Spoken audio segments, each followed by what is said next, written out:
बच्चों, आपके कोर्स में कैदी और कोकिला ये पाठ है, जिसको कि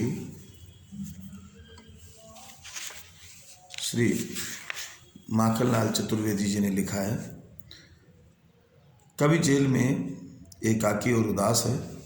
कोकिल से अपने मन का दुख, असंतोष और ब्रिटिश शासन के प्रति अपने आक्रोश को व्यक्त करते हुए कहता है कि यह समय मधुर गीत गाने का नहीं बल्कि मुक्ति का गीत सुनाने का है।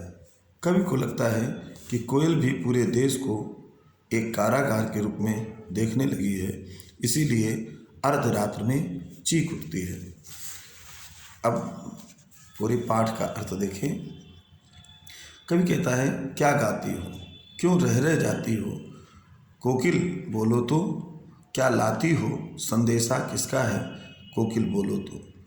कवि कोकिल से पूछ रहा है कि क्या गा रही हो, क्यों चुप चुप रह करके चुप हो जाती हो, कोयल बोलो तो, क्या संदेशा लाती हो, किसका संदेशा लाती हो, कोयल बोलो तो। ऊंची काली दीवारों के घेरे में, डाकू चोरों बटमारों के डेरे में, जीने को देते नहीं पेट भर खाना, मरने भी देते नहीं तड़प रह जाना। जीवन पर अब दिन रात कड़ा पहरा है, शासन है या तम का प्रभाव गहरा है। हिमकर निराश कर चला रात भी काली, इस समय कालिमा मई जगी क्यों आली। कवि कहता है कि काली ऊंची काली दीवार अर्थात जेल की बाउंड्री वाल, जिसमें डाकू बंद हैं, चोर बंद हैं, बटमार जो पर्स इत्यादि लूट लेते हैं वो बंद हैं, और उसी जगह कवि को भी बंद कर दिया गया है। तो कवि को बड़ा कष्ट इस बात का हो रहा है कि हमारी जो तुलना है वो उस प्रकार से की जा रही जैसे डाकू चोरों और लुटेरों की जाती है, जबकि कवि स्वतंत्रता संग्राम सेनानी है। जीने को देते नहीं पेट भर खाना। ब्रिटिश शासन ऐसा अत्याचार करता था कि कैदियों को भरपेट भोजन भी नहीं देता था, मरने भी नहीं देता था, तड़प तड़प के रह जाते थे। जीवन पर दिन रात कतन पड़ा है, भागने नहीं दे सकते, कड़ा पहरा है। तो ये पहरा नहीं, शासन है या तम का प्रभाव गहरा है। तम का प्रभाव गहरा माने घोर कालिमा है। हिमकर निराश कर चला, चंद्रमा भी निराश कर चला। रात काली, चंद्रमा जब चांदनी युक्त होता है, चांदनी रात होती है, शुक्ल पक्ष होता है, तब वो प्रसन्नता करता है। रात काली होती है तो निराश कर चला चंद्र, इस समय कालिमा में जगी क्यों आली। आली संबोधन किया है कोकिला को कवि ने। अब इस समय ऐ सखी तुम कालिमा में क्यों जगी हो, क्यों हूक पड़ी, किस लिए चिल्ला रही हो, वेदना बोझ वाली हो गई हो, तुम्हारे ऊपर कौन सी पीड़ा आ गई है। कोकिल बोलो तो, क्या लूटा मृदुल वैभव को रखवाली से। कोकिल बोलो तो, क्या मृदुल वैभव लुट गया है, हमारा जो कोमल वैभव था वो लुट गया है, इसलिए तुम चिल्ला रही हो। क्या हुई बावली, क्या तुम पागल हो गई हो, रात्रि को चिल्ला रही हो, जबकि जितने भी पक्षी होते हैं ये सूर्यास्त के पश्चात शांत हो जाते हैं, सूर्योदय पर बोलना शुरू करते हैं, तुम आधी रात में क्यों चीख रही हो। कोयल बताओ तो, किस दावानल की ज्वालाएं हैं देखी, तुम्हें ऐसा कौन सा दावानल दिखाई पड़ने लगा जिसके कारण तुमने चीखना शुरू कर दिया। कोयल बताओ तो, क्या देख न सकती जंजीरों का गहना। कवि के हाथों में जो हथकड़ी लगी है, पाँव में बेड़ी लगी है, उसको देख करके कवि का कथन है कि देख न सकती जंजीरों का गहना, तुम मेरे जंजीरों का गहना देख नहीं सकती हो। इनको हथकड़ियाँ क्यों कहो, हथकड़ियाँ नहीं, ये ब्रिटिश राज का गहना है जो ब्रिटिश शासन ने पहना दिया है।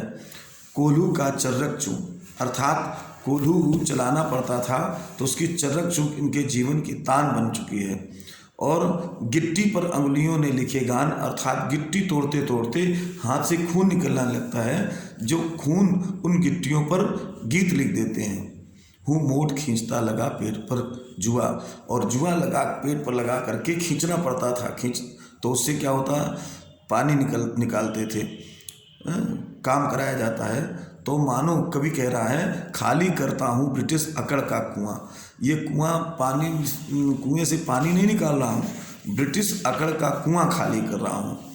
दिन में करुणा क्यों जगे रुलाने वाली। दिन तो जैसे तैसे बीत जाता है, रुलाने वाली करुणा नहीं आती है, लेकिन रात्र काटे नहीं करती है, इसलिए रात में गजब ढा रही आली। इसलिए ऐ सखी कोयल, तुम रात्र में गजब ढा रही हो। इस शांत समय में अंधकार को भेद रो रही क्यों हो। इस समय सब शांत हैं, तो तुम उस शांति को नष्ट करके, शांति को चीर करके क्यों रो रही हो। कोकिल बताओ तो, चुपचाप मधुर विद्रोह बीज इस भांति बो रही क्यों हो। शांति से कोयल का स्वर मीठा होता है, इसलिए मधुर स्वर में विद्रोह के बीज इस प्रकार से क्यों बो रही हो कोयल, बताओ तो। काली तू रजनी भी काली, शासन की करनी भी काली, काली लहर कल्पना काली, मेरी काल कोठरी काली, टोपी काली, कमली काली, मेरी लौह श्रृंखला काली, पहरे की हुंकृत की ब्याली, तिस पर है गाली ए आली। इसमें ब्रिटिश शासन का घोर अत्याचार व्यक्त करते हुए कवि कहता है, काली तू ऐ कोयल तुम्हारा रंग काला है, रजनी भी काली, जो रात्रि है वो भी काली है, और शासन की करनी भी काली, जो ब्रिटिश शासन की करतूत है वो भी काली है, काली लहर है, कल्पना भी काली है, और मेरी काल कोठरी भी काली है, ऊपर जो पहन लगाए हैं टोपी वो भी काली है, जिस कंबल को ओढ़ते हैं कमली भी वो काली है, और जिस हथकड़ी और बेड़ी को धारण किए हैं तो मेरी लौह श्रृंखला काली, लोहे की जंजीर भी काली है, और पहरे की हुंकृत की व्याली, व्याली कहते हैं सरपणी, पैरा ऐसे है जैसे सरपणी आ गई हो कि सरपणी के भय से कोई भाग न सके, उसी प्रकार का पैरा लगाया है, और तिस पर है गाली, और उसके ऊपर भी गाली देते हैं, ऐ सखी हमारे ऊपर इतना कष्ट है। इस काली संकट सागर पर मरने को मदमाती, कोकिल बोलो तो। कवि कहता है, ऐ कोयल तुम इस काले संकट में मरने को क्यों व्याकुल घूम रही हो, क्यों मतवाली हो रही हो, अपने चमकीले गीतों को क्यों कर हो तैराती, जब कोई सुनने वाला न हो और तुम मधुर गीत सुनाओ तो वे मधुर गीत किस काम के हैं। तो अपने चमकीले गीतों को क्यों नष्ट करे हो कोयल, बताओ तो।